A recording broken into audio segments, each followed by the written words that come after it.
Alors bonjour à tous. Petite vidéo sur le fichier de révision pour le test Excel de mercredi. Vu qu'il n'y a pas de vidéo qui a été faite de manière officielle, on va essayer de faire quelque chose de nous-mêmes. Si ça aide quelqu'un, tant mieux. Si ça aide personne, tant pis. Moi, ça m'aura fait un petit exercice en plus. Donc, première chose à faire quand on arrive sur le fichier, on regarde avec l'enregistrement automatique. Cette année, on a le choix, soit on l'active, soit on le désactive. L'avantage, c'est qu'on n'a plus à s'occuper de l'enregistrement. Désavantage, c'est que si on fait une connerie, bah, ça enregistre en continu, donc on ne sait pas trop revenir en arrière. Donc moi, personnellement, je le désactive. On enregistre le fichier dans notre dossier élève sous la bonne appellation. Elle sera mentionnée dans la consigne. On le met dans notre dossier élève. Cette année, le fichier à la fin du test, on le glisse dans le dossier du prof. Donc ça a changé aussi. Il n'y a plus de bon emplacement, mais il faut faire attention à bien le nommer. Donc on arrive sur un tableau qui est vide, complètement vide. Ça sera certainement le cas pour le test. L'objectif, c'est d'aller chercher la base de données sur une autre feuille ou sur un autre document, on verra bien, ce sera certainement une autre feuille. Euh, donc c'est un recherche X, on l'a vu dès le départ. Donc ce qu'on veut aller chercher, c'est le nom, le prénom et la catégorie. Donc que le numéro de client nous importe ces trois critères. Donc c'est un recherche X. Ce qu'on veut, c'est donc que le numéro de client va chercher dans notre tableau de recherche donc les numéros de clients. On n'oublie pas de bloquer avec F4 le tableau qu'on veut qu'il nous renvoie. On a dit le nom, prénom, la catégorie. On sélectionne directement l'ensemble qu'on bloque. Si non trouvé, on va noter inconnu ou une croix ou pas trouvé ou prenez-vous pas la tête, faites comme vous voulez. On n'oublie pas, c'est du texte, on met des guillemets. Correspondance exacte, on n'a pas besoin d'aller plus loin, on fait le vu. On tire jusqu'en bas, on a apporté notre base de données. Avant de passer à la colonne cotisation, on va faire la même chose pour participants à la sortie. On n'a pas pu le faire en un coup parce qu'il y a la colonne justement au milieu. Donc même principe, recherche X, le numéro de client toujours, donc en A9, on va chercher dans notre fichier client le numéro en bloc. Ce qu'on veut qu'il nous renvoie, c'est donc les participants à la sortie en bloc. Sinon trouvé, on va mettre une croix.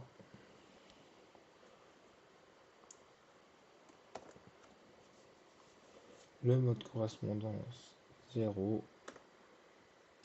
On trace. Hop. Et voilà. Là, comme on peut voir, on a un fichier qui est buggé. La formule était déjà notée. Je le fais comme ça. Il y a certainement une manière plus rapide de le faire. On espère que le test sera buggé comme le corrigé. Ça nous fera des points en plus et ça nous fera gagner du temps. Bref. Ensuite, on veut calculer la cotisation. Donc on voit qu'on a des constantes en haut, qu'il y a trois catégories de membres, et qu'ils ont chacun un tarif de cotisation spécifique. Donc, il n'y aurait que deux catégories, on utiliserait ainsi, parce que ça serait soit l'un, soit l'autre. Là, il y a trois catégories, donc on va utiliser le si conditions. Donc, la manière, c'est, on veut vérifier cette colonne qui est la colonne catégorie. On ne prend pas en compte ce qui est déjà écrit, on part du principe qu'elle est vide. Donc, si en D9 est égal à actif, qu'on va bloquer,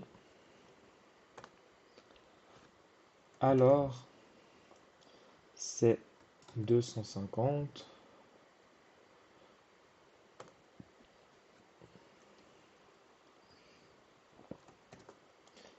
Deuxième test logique, si en D9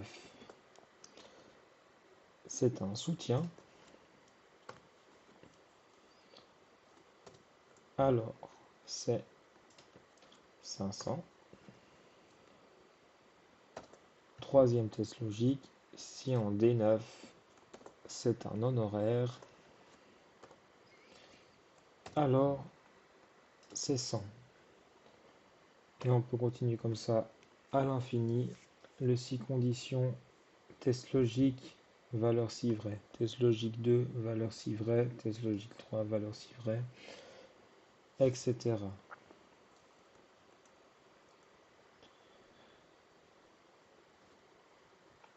Et on y va. Comme ça, on tire jusqu'en bas et on a nos cotisations d'inscrites. Ensuite, on doit calculer les frais de sortie. Donc on voit que si le participant va à la sortie, il y a les frais de transport, les frais de repas et les frais de la visite guidée.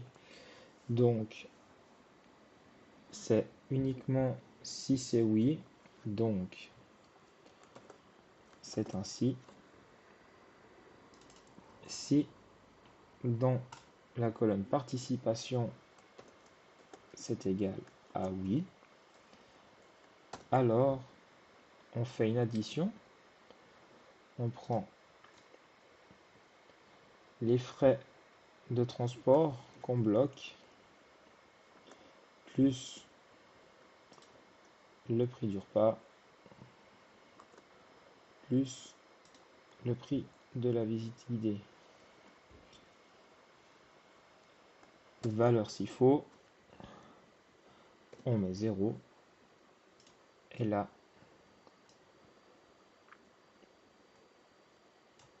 on a les frais de sortie qui sont calculés pas juste parce que j'ai pas bloqué. Évidemment ça fonctionnera mieux après. Donc là on voit tout de suite que les montants jouaient pas, hein, donc voilà. La colonne suivante elle est spéciale, c'est vrai que voilà. Il y a une réduction sur le montant des frais de sortie selon si les membres sont soutiens, ils vont avoir un rabais de 10% et s'ils sont actifs, ils vont avoir un rabais de 2%. Donc là, il y a deux conditions à vérifier. Il faut que la personne soit soutien, soit actif et qu'elle aille à la sortie. Donc ça va être un si et, parce qu'on va vérifier. Donc on voit le et il s'ouvre. Donc la valeur logique, on veut vérifier que la catégorie soit égale à actif. On bloque toujours la constante. La deuxième valeur logique, c'est que elle aille à la sortie, donc que F9 est égal à oui. Et là, on ferme la parenthèse et on va vérifier. Valeur si vrai. Alors, valeur si vrai, je disais,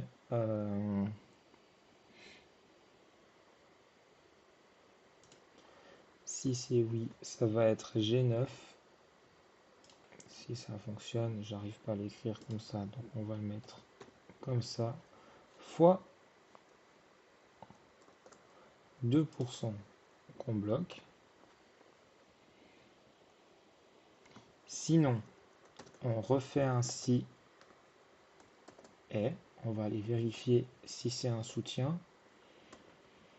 Donc on met D9 est égal à soutien et F9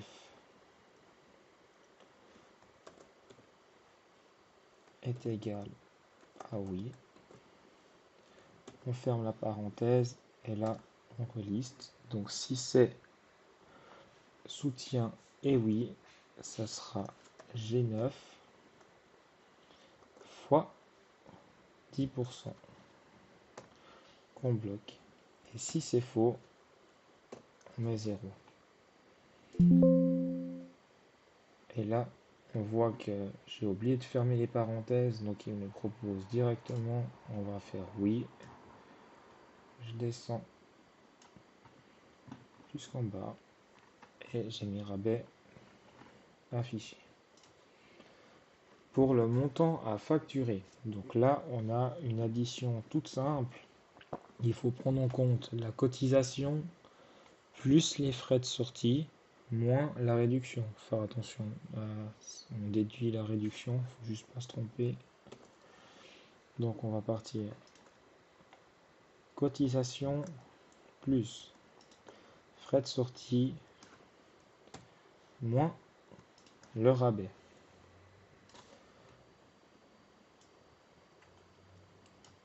On descend. Ensuite, on a un arrondi au multiple. Ça, on l'a vu en première année. Donc, arrondi au multiple de la colonne à facturer. Donc là, vous voyez, j'arrive pas à cliquer.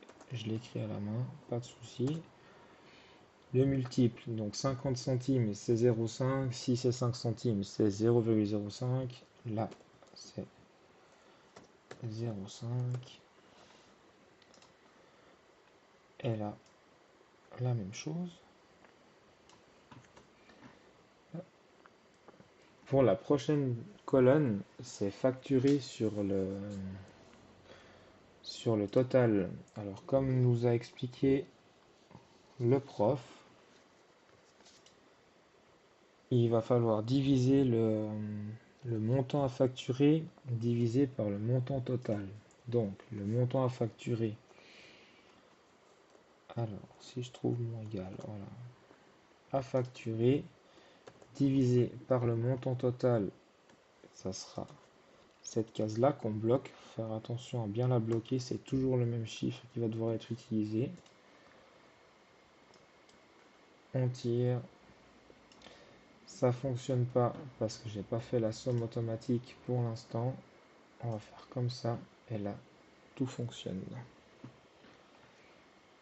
Là. Pour le pourcent de réduction sur la facturation, donc ce qui nous intéresse c'est de calculer combien ça représente sur la facture. Donc c'est le même principe. On va prendre égal la réduction divisé par le montant à facturer.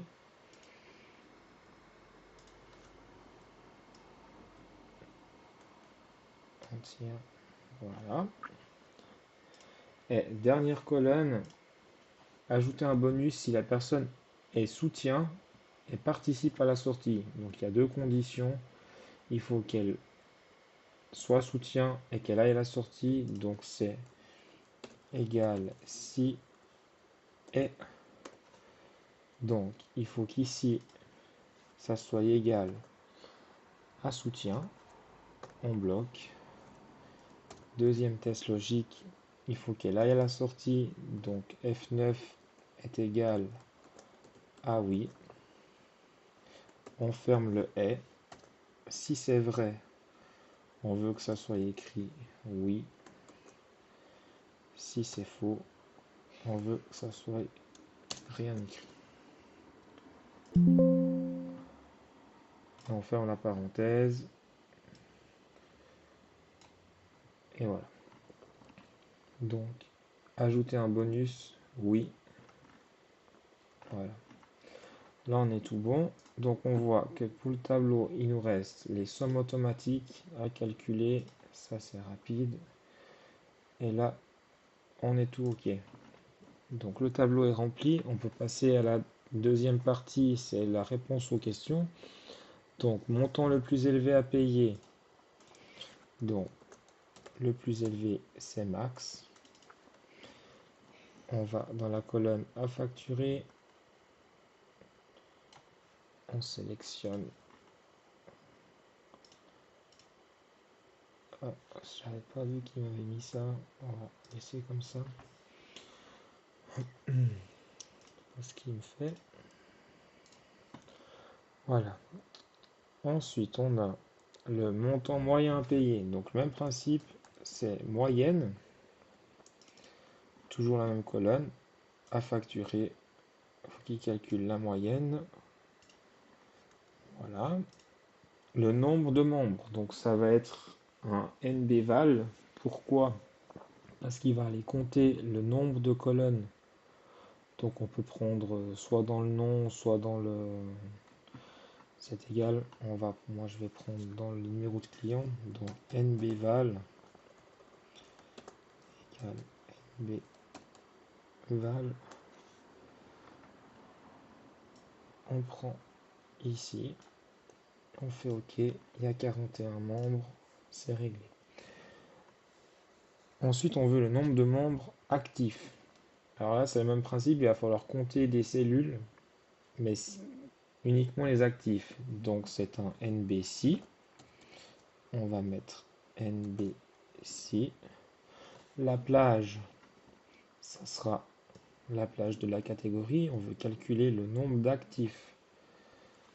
Donc on sélectionne la plage. Le critère, c'est actif. Donc on va pas s'amuser à écrire actif. On va aller chercher la constante qu'on va bloquer. On fait entrer, il y a 23 actifs.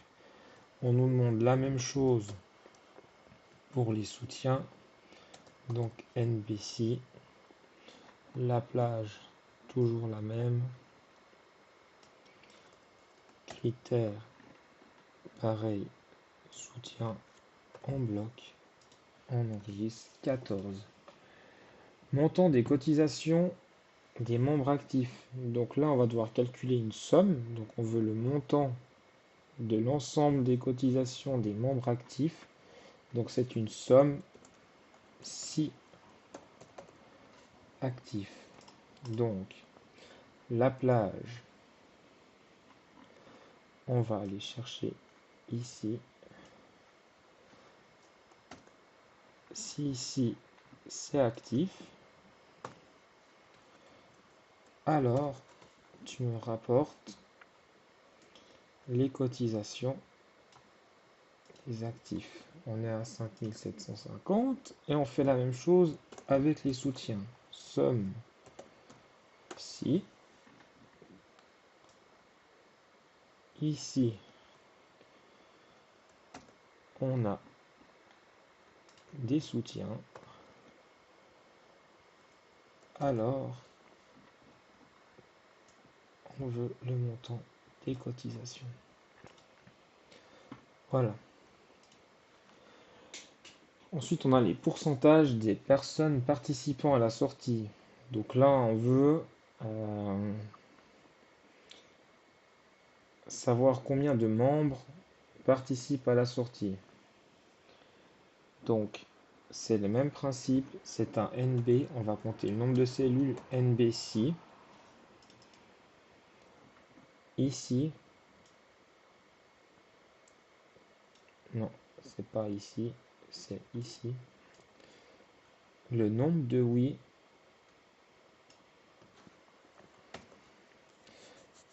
Le critère, c'est oui. On veut compter le nombre de oui dans cette cellule.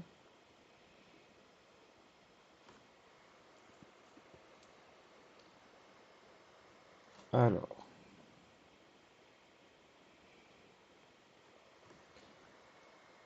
oui, tac, est divisé par le nombre de membres totaux. Donc on l'a calculé avant, C'est celui-là, on le bloque, on fait oui. 75% des membres participent à la sortie. Donc là on voit, on prend la cellule du nombre de participants, il va nous compter le nombre de oui divisé par le nombre total de membres. Pour la date du jour, égale aujourd'hui. Voilà. Donc là, notre tableau, il est rempli. On a fait toutes les formules. On voit qu'il reste la mise en forme, si on ne l'a pas déjà fait au début. Ici, on nous demande le tri et des filtres. Donc, pour trier le tableau,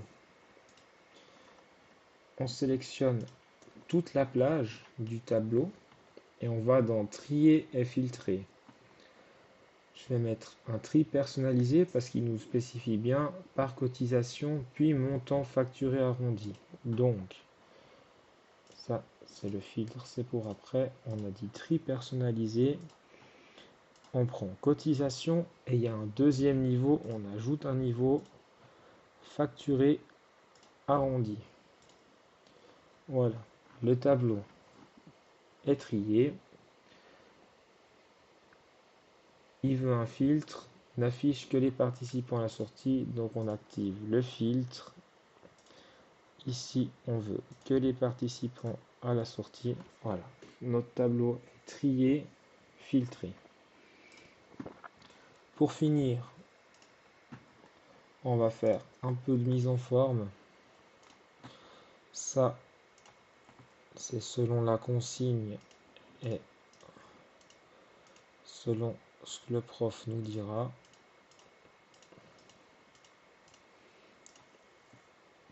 On va faire comme ça. On va lui mettre un peu de couleur. Voilà. Ici, on va séparer